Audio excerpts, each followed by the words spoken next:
Pratama, ini tentu mengejutkan karena ini hal yang terkesan remeh-temeh oleh kita lakukan.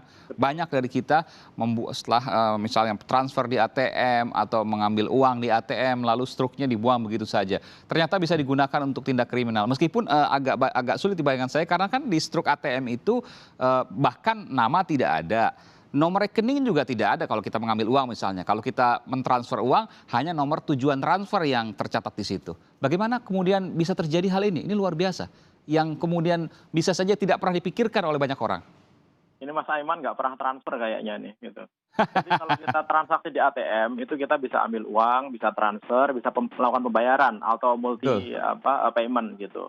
Nah, khusus untuk transfer itu ada Mas Aiman di bank-bank kita itu pasti ada nomor rekening tujuan sama nama lengkap dari pemilik rekening tersebut. Betul. Bahkan ada di beberapa bank besar ada nama pengirimnya beserta nomor rekening pengirimnya begitu. Di struknya ya?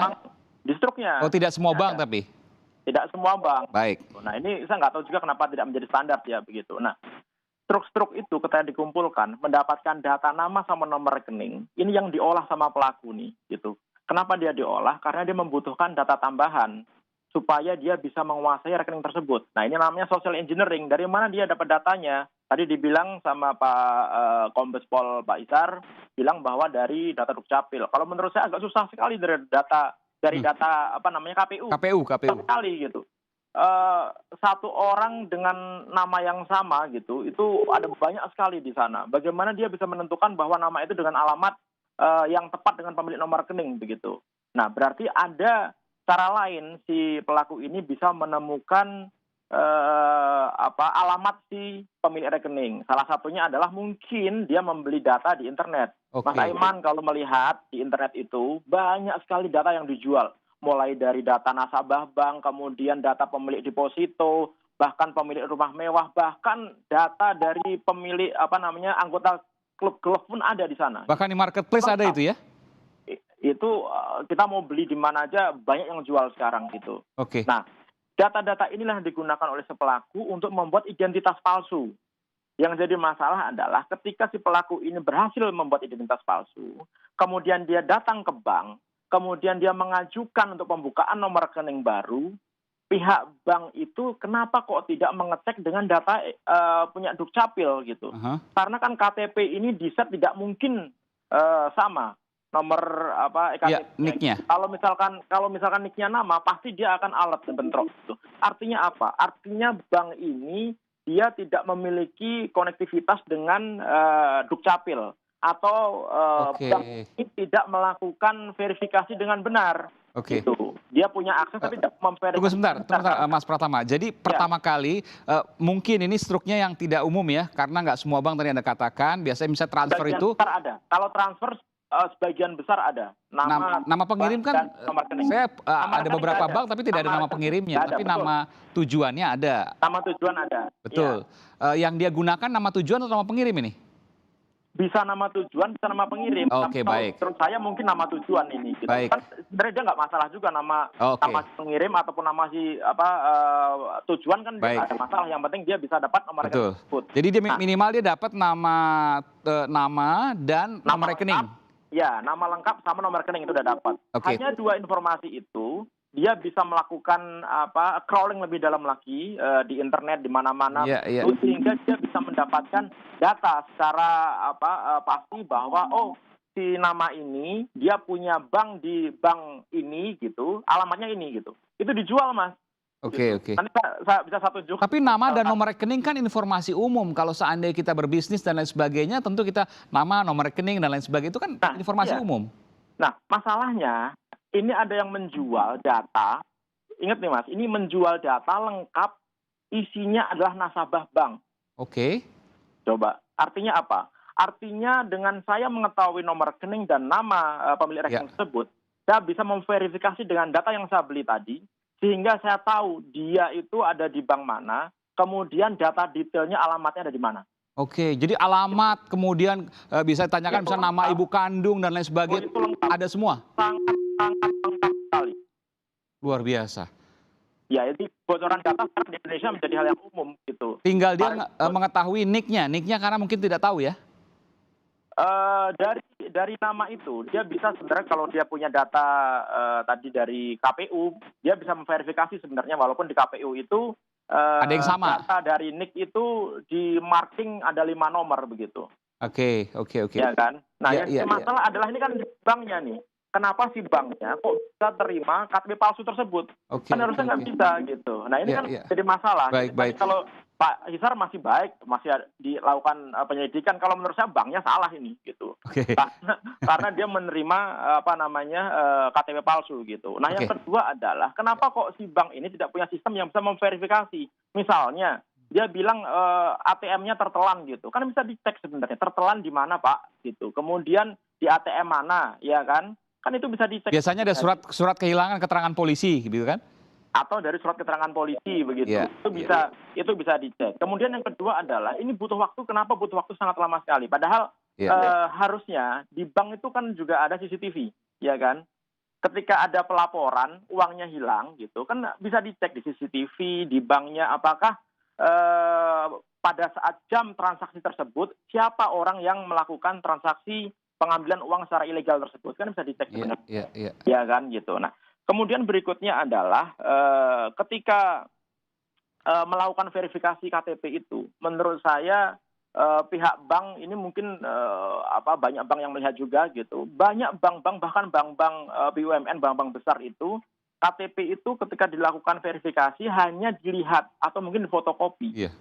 tidak secara sistem diverifikasi, misalkan ada readernya, kan KTP kita ada Iya. chipnya, bisa dibaca gitu, ya kan? Sehingga bisa diverifikasi, datanya otentik gitu. Kan dulu kita pernah juga mengalami masalah ini ketika Pak Ilham Bintang Iya. nomornya di take over pakai KTP palsu, ya kan? Nah ini kan kejadian lagi sekarang, begitu. Iya. Nah menurut saya juga ini jadi masalah gitu. Nah kemudian untuk memindahkan nomor rekening, ke rekening satu ke rekening berikutnya begitu. Nah, saya nggak tahu apakah yang dipalsukan itu adalah ketika dia membuat bukunya gitu dengan data palsu atau dia membuat buku rekening kemudian namanya diganti gitu. Karena di beberapa tulisan saya baca bahwa yang diganti itu adalah namanya dia gitu. Nama kemudian tanda tangan dan Iya, lain-lain. iya, Nah, iya. verifikasi tanda tangan ini kan juga penting, ya kan? Bagaimana si kriminal ini dia bisa membuat buku tabungan kan harus tanda tangan tuh. Iya. Kok tidak diverifikasi dan diautentikasi oleh pihak bank gitu. Betul. Harusnya kan bank lihat benar nggak tanda tangannya, benar nggak namanya, benar nggak ID-nya begitu. Nah ini adalah hal yang harusnya tidak terjadi. Karena kalau ini terjadi dibiarkan Mas Aiman akan banyak korban-korban lain yang nanti berjatuhan. Kenapa? Karena memang kita terbiasa tidak aware terhadap informasi yang kita miliki. Contohnya tadi ngambil ATM di bank, ngambil uang di bank, transfer uang di bank gitu ya. Kita nggak peduli, ambil, Iya, betul. kita lipat-lipat buang begitu. Iya. Nah, Iya. ternyata data yang kita anggap sampah menjadi gold bagi kriminal itu. Betul, betul. Gitu, Saya ke Pak Hisar. Pak Dir, tadi dapat masukan dari Bung Pratama bahwa yang pertama itu kan ada nama dan nomor rekening. Betul, ketika kita transfer. Meskipun nama pengirim belum tentu ada, tapi nama penerima itu ada dan nomor rekening penerima. Di situ satu hal, satu data. Meskipun nama dan nomor rekening itu kan informasi umum. Namun kemudian disampaikan lagi oleh Bung Pratama tadi bahwa ditambah dengan data bank dari nasabah banyak ya, yang kemudian dijual di katakanlah misalnya marketplace atau di situs-situs belanja online. Iya. Dan kemudian ada satu lagi untuk mencocokkan nicknya dari KPU. Pertanyaan saya tadi Pak Hisar, Anda menyebutkan bahwa nama dan nomor rekening serta KPU. Adakah kemudian indikasi bahwa mereka mendapatkan data yang lain dari hasil membeli data nasabah? Terima kasih Mas Aiman. Jadi perlu kami sampaikan di sini bahwa keterangan yang kami dapat ini adalah hasil dari keterangan tersangka. Tentunya keterangan tersangka ini akan kita uji lagi. Dan siapa link yang di KPU, apakah dia beli di marketplace, kita akan uji keterangan itu untuk memastikan keterangan itu benar atau tidak. Dan kita juga sedang melakukan pencarian. Kalau di Dukcapil, apakah dia ada penghubung atau dia pernah operator, apa bekerja, ada orang dalam KPU yang bisa membocorkan. Kalau di KPU itu, dia bisa dapat memperoleh dari nik KTP-nya, sehingga dia bisa bikin KTP yang sama, Oke. cuman menggantikan foto tersangka. Jadi foto korban diganti dengan foto tersangka. Iya. Selebihnya semuanya sama. Nik-nya sama, namanya sama, umurnya sama. Dari mana dia alamatnya tahu sama. nicknya, Pak? Di data KPU. Dari keterangan tersangka demikian. Dari data KTP, meskipun tadi Bung Pratama mengatakan bahwa tidak mudah untuk mendapatkan nick di data KPU itu, Bung Pratama? Iya betul, karena ada 190 juta lebih data di sana dengan nama yang banyak samanya begitu. Kemudian untuk mengaksesnya itu kan juga butuh keahlian, Iya, akan melakukan hacking dan lain-lain.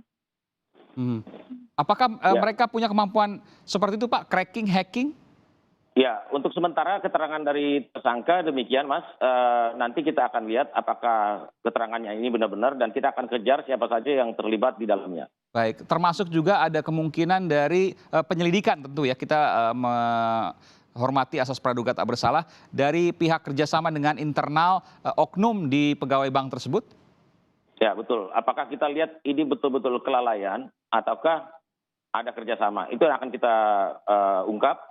Kemudian kita juga bekerja sama dengan bank-bank. Tadi seperti dalam berita tadi yang mendahului tadi wawancara kita, bahwa sudah ada dari pengakuan tersangka juga, dia sudah membobol Bank Sultra 120 juta, kemudian Bank Lampung 70 juta. Oke. Ini kami bisa kemungkinan besar, kami duga ini adalah jaringan antar provinsi secara nasional dan mereka punya organisasi yang cukup baik, Pak.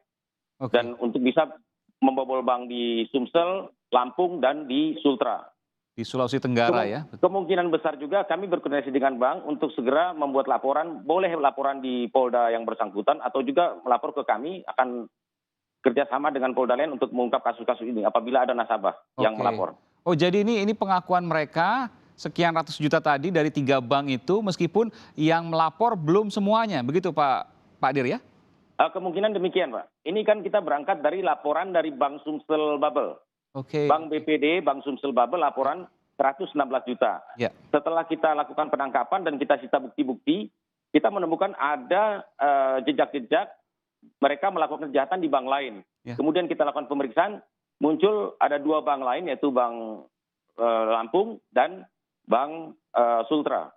Baik, ini informasi yang luar biasa dan apresiasi untuk aparat dari Polda Sumatera Selatan dengan Komisaris Besar Polisi Hisar Sialagan. Saya ingin tanya Pak Hisar, Pak Dir, masih ada 2 yang buron, itu TKP-nya, lokus deliktinya di Sumatera Selatan atau mungkin yang di luar daerah?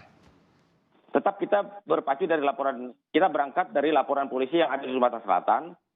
Peran-perannya itu adalah kaitannya dengan di Sumatera Selatan. Masalah nanti pengembangannya mereka melakukan di wilayah lain, kita akan kerjasama dengan Polda lain. Tetapi yang 2 yang DPO ini, HO dan RO, yang identitasnya sudah kita kantongi, masih kita lakukan pengejaran, mereka berperan dalam pembobolan nasabah di Bank Sumsel Bubble. Demikian, Mas Aiman. Jadi total ada 2 tersangka dan 2 orang yang buron? 2 tersangka yang sudah kita tangkap dan 2 yang masih kita kejar. Oke, baik, total ada 4 orang. Tidak menutup kemungkinan akan bertambah ini Pak Dir. Betul, Mas Aiman. Baik, terakhir apa yang bisa disampaikan Pak Dir untuk kemudian kita menghindari hal-hal seperti ini? Mungkin bisa kami sampaikan dari kejadian ini, silakan mungkin dari konsultan pengamanan bank bisa belajar dari kasus ini, dicari simpul-simpul mana yang salah. Jangan sampai kejadian ini kita tidak bisa mengambil hikmahnya. Demikian juga untuk nasabah, sudah mulai berhati-hati dan menjaga rahasia data pribadi baik dimanapun juga, termasuk yang tadi hasil dari penyelidikan kita bahwa ini berangkat dari sampah yang kita anggap sampah, yaitu struk dari hasil pengambilan data. Demikian, Mas Eman. Baik, terima kasih Pak Dir. Saya terakhir ke Bung Pratama. Bung Pratama, ketika benar memang ini modus yang baru yang sangat remeh-temeh sesungguhnya karena bermula dari struk ATM yang kita gunakan pada saat di mesin ATM. Apa yang bisa Anda sampaikan di sini? Ini hal yang memang baru? Ya, jadi sebenarnya kalau dari struk ATM sih memang agak baru gitu. Walaupun sebenarnya nggak perlu dari struk ATM juga bisa karena apa? Tadi saya bilang bahwa data nasabah itu dijual begitu. Termasuk jumlah isinya itu kita bisa tahu. Artinya apa? Kalau emang orang otak yang kriminal. Dia tanpa struk pun dia bisa melakukan kegiatan pencurian uang yang modusnya hampir sama dengan menggunakan struk itu begitu. Artinya adalah bahwa di sini kita dalam posisi yang tidak bisa berbuat apa-apa, Mas Aiman begitu. Karena di sini dari sisi bank yang menurut saya agak lemah, sehingga memang diperlukan. Ini kan ketika kita komplain ke bank, pasti bank juga bilang kita juga korban begitu. Itu klasik lah gitu. Oleh karena itu mungkin memang sudah saatnya saat ini kita memiliki undang-undang pelindungan data pribadi gitu, sehingga ketika terjadi hal seperti ini, yang pertama kali bermasalah disalahkan adalah si pemilik layanan begitu. Sehingga kalau mereka melakukan standar transaksi bank yang benar gitu, checking KTP, kemudian melakukan verifikasi ketika terjadi transfer dan lain-lain. Dan saya nggak tahu juga ini gimana sih pelaku ini bisa tahu jumlah isinya begitu. Ya, ini juga pertanyaan ya memang ya. Saya bingung gitu. Iya gitu. Bagaimana sih si pelaku ini bisa tahu jumlahnya sehingga dia bisa mentransfer uang 160 juta ke rekening satunya begitu. Ya kan artinya kan dia bertanya kepada pihak bank. Nah, prosedur Betul. bank, kemudian sistem di bank saya pikir perlu dicek lebih lanjut lagi, apalagi ketika tadi Pak Hisar bilang bank-bank daerah gitu. Nah, ini menurut saya akan jadi masalah kalau tidak segera diselesaikan. Oleh karena itu ya kita mulai aware lah terhadap data-data yang kita miliki, karena data sekecil apapun itu kalau misalkan diambil atau dicuri oleh orang yang punya otak kriminal, itu bisa dilakukan untuk melakukan kejahatan. Itu Mas Aiman. Baik, terima kasih informasi yang berharga. Terima kasih Bung Pratama Persada dari praktisi keamanan siber Cisrek, dan juga Direktur Serse dan Kriminal Umum Polda Sumatera Selatan, Komisaris Besar Polisi Hisar Sialagan. Terima kasih atas informasinya. Ini merupakan hal yang bermanfaat yang kemungkinan banyak kemudian dilakukan remeh-temeh, termasuk juga soal pencurian atau penjualan data nasabah di manapun, ya itu kemudian harus juga perhatikan jangan sampai kemudian ada korban-korban lagi. Terima kasih sekali lagi.